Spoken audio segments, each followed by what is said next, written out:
Hi, friends, and welcome to my channel. This is a podcast where I share my insights. And if you've been a regular watcher, I want to say thank you. I hope that my insights have been helpful. I know they've been helpful to me. It's kind of interesting that we are able to help ourselves like this. And that comes from insight. And today, I want to talk about what do we do if we're mired in problems. You might consider this a creative problem-solving video. And it is. And a lot of it depends on how well we counsel ourselves. Stick around and I'll explain.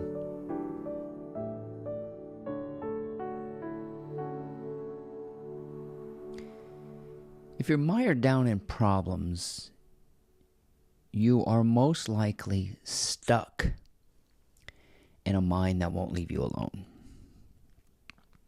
And you keep trying to use a part of your mind that doesn't know how to solve problems. It's the linear mind, which believes in endings and beginnings. It believes that it can take in all the considerations about the future. And it believes that it can solve the problem with storytelling. And storytelling is the problem. We keep telling ourselves scary stories about problems that may or may not be real. This is where things get interesting. Because what's real must be kept in the brain, must be kept alive by a story. That's at least what we think is real. And storytelling is this weaving around a story, around a situation, in the hopes that you'll solve it. And the only way to unlock the story, to unlock a perceived problem, is to stop telling yourself a story about it. Because storytelling is a way of controlling it. And religion is storytelling. God is a story, God in the sky who creates us and loves us. That's a story. And it seems as though the church has a great deal to say about God, right? Stories, tell me the stories of Jesus. I love to hear. It's just stories and stories and stories, which I know is hypocritical because I'm a storyteller. I am just telling you a bunch of stories. Even telling you a story about stop telling yourself stories, that's a story. It's not until you kind of get into this yourself that you understand that problems are creative storytelling. Whether or not you explain it scientifically, philosophically, or poetically, you are trying to explain yourself. And the more explanation, the more our problem seems to proliferate. And the minute you stop telling a story or bringing it to the forefront of your mind, it magically disappears. It suddenly becomes no longer in existence. So one could say that existence is a story. And non-existence is a clear mind. I don't know. It just seems to me that the fewer stories I tell myself, the less fearful I am. So I guess the question is, how do we stop telling ourselves stories? Well, this is where things get interesting. Because to get into the non-storytelling part of the brain, which is the creative part, which is the problem-solving part, which is the deeper mind. The deeper mind only responds to three things: play, joy, and love. Those are the only three portals into the creative mind. Fear, storytelling, and panic seem to keep you out. You could say you're of two minds. You can say you have a hellish mind and a heavenly mind. And if you're mired in problems and you can't seem to get out of your situation, you are stuck in hell. This literally is hell. Thinking to solve a problem which is generated by thinking. Let's pause and let that seep in. Thinking about a problem which is generated by thinking. Remember, a problem is a story. God is a story, so God is problematic. The story of your life is problematic too. Non-storytelling, we ain't got any problems. We don't have anything in the mind. It's completely clear. We're off the hook. All right. How do we go from being mired in problems, which are lots of stories, lists of things that you see as a challenge? How do we go from that to love, play, and joy? It's pretty simple.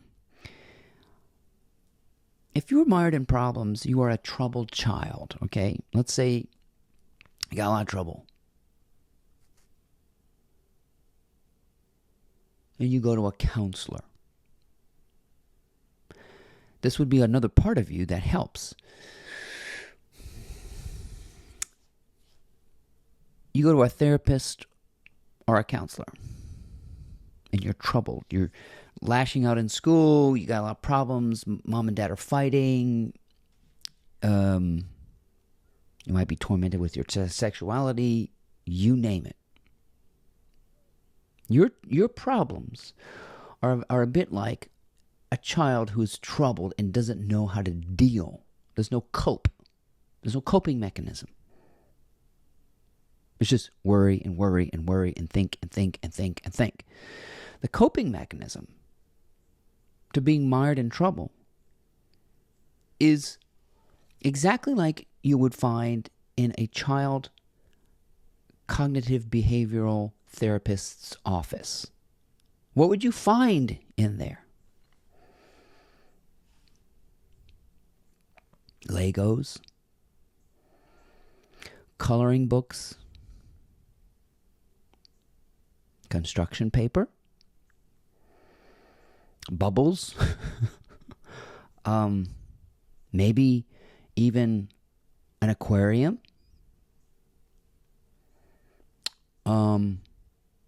maybe at this place that you go to get counseling, there would be a swing set and the counselor would take you outside to swing. There may be cookies. There might be Play-Doh, glitter, crafts,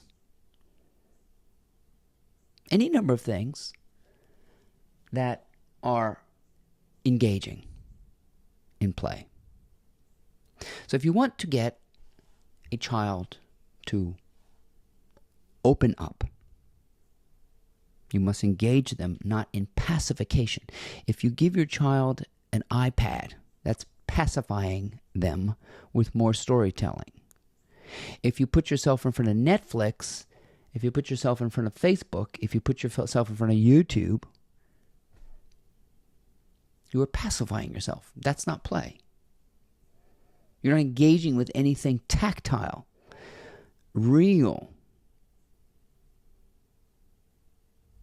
And what we want is to engage the mind into something that you might call downtime. And most of us decompress with activities that actually compress us. So the last thing you want to do to a troubled child is medicate them. And drugs and alcohol are really our first coping. Food, scrolling, all these addictive behaviors which only exacerbate the problem. And thinking is an addictive behavior, which we try to cure with more thinking. And we try to cure that with drinking. And we try to cure that with Netflix binging, being a news junkie, video games, any number of things that simply put a pacifier in your mouth.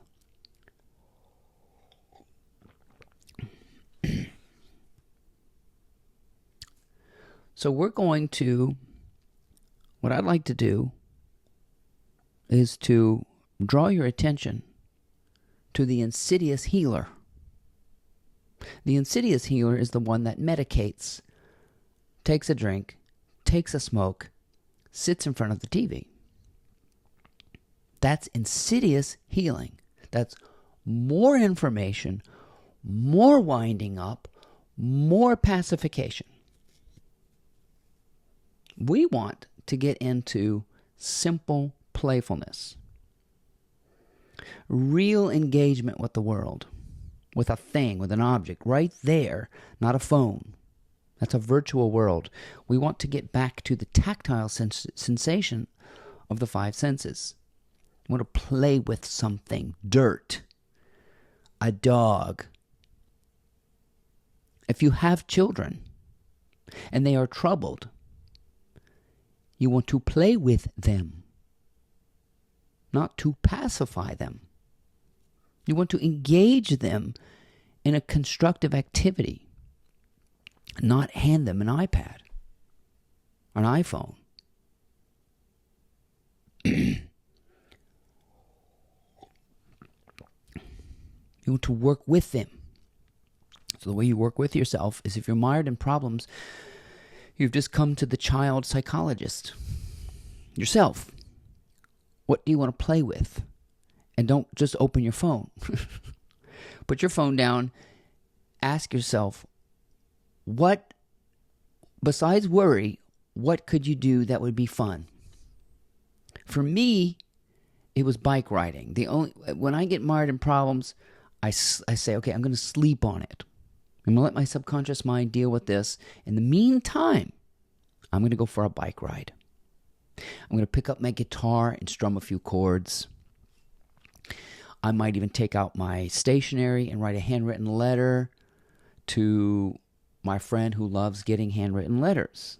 These are engaging activities. I'm touching a pen. I'm picking up the paper. I'm taking my guitar out. I might go play a wonderful piece on the organ. I might go to the city pool and swim laps. I'm going to engage in activity that engages me, that feels intentional. So if you're mired in problems and you try to cope with it by telling yourself a story or putting something in front of your face to pacify yourself, you're only making it worse. A true distraction is something that's very childlike and resembles play, love, and joy. I would counsel anybody with a financial problem, a relationship problem, a work problem, a weight problem, a addiction. I would counsel them to say, what do you enjoy doing? What would you like to do now besides worry? We have to fill the space with something. A lot of people can't sit there and meditate and bring themselves to this transcendental state. The first passageway to the creative mind is some kind of engaging, fun play. Let's go for a walk. Let's go for a swim. Let's go for a hike. Let's play with the dog. Let's go feed the fish at the aquarium. Childish things. I would encourage anybody who's broke, who can't find a job, who's down and out, to take out some construction paper and draw a picture.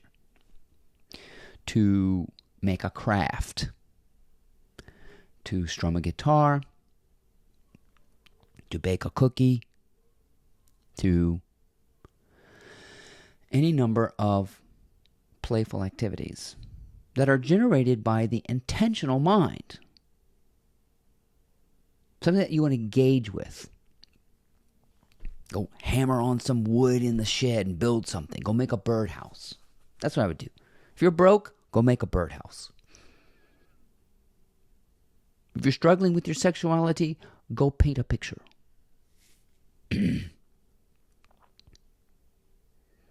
If you're confused about your relationships and you're not sure if you want to be single or partnered, go plant some flowers or color in a coloring book. Talking about your problems, storytelling about your problems, and pacifying yourself won't work. Medicating yourself won't work.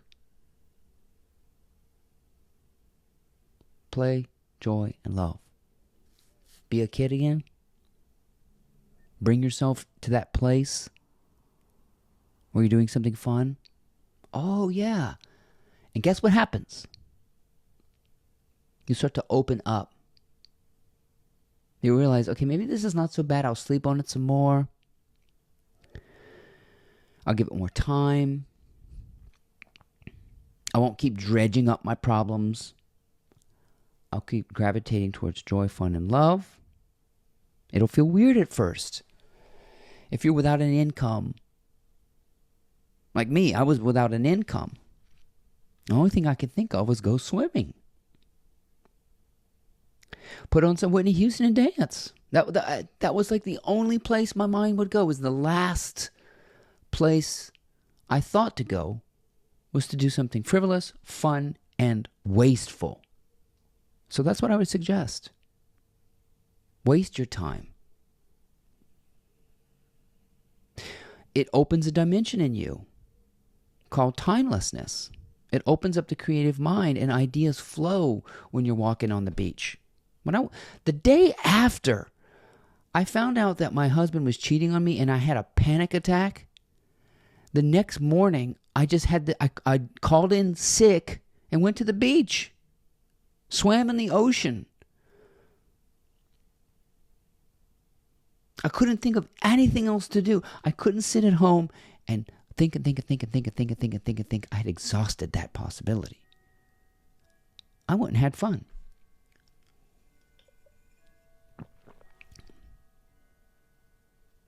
I painted my bedroom